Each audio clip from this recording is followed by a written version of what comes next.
gagal ginjal pada anak. Sudah lebih dari 100 anak mengalami gagal ginjal akut secara tiba-tiba.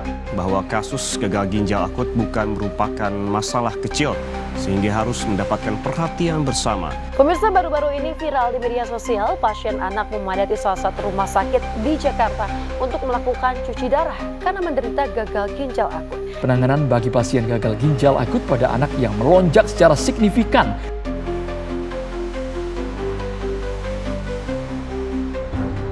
Fenomena kasus gagal ginjal akut yang dialami anak-anak kian meresahkan orang tua di Indonesia.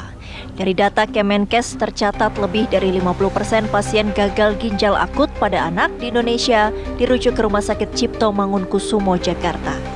RSCM mencatat telah menerima pasien gagal ginjal akut pada anak sejak bulan Januari 2022.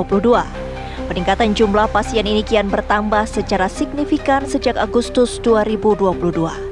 Rata-rata pasien berusia 8 bulan hingga 8 tahun.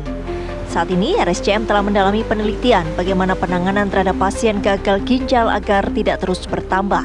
Masyarakat dihebohkan dengan banyaknya anak-anak yang harus cuci darah di salah satu rumah sakit di Jakarta karena menderita gagal ginjal akut. Hal ini membuat banyak orang sadar bahwa penyakit gagal ginjal tidak hanya terjadi kepada orang dewasa saja, tetapi anak-anak pun bisa mengalaminya.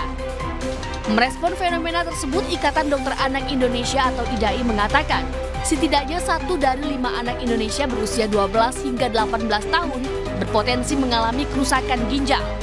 Salah satu penyebabnya karena gaya hidup yang kurang sehat.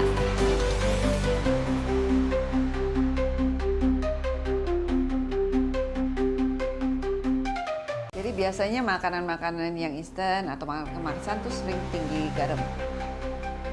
Jadi kita mesti hati-hati lihat di garamnya. Kalau garamnya berlebihan, tentu saja akan meningkatkan risiko berbagai penyakit hipertensi, ke arah penyakit jantung.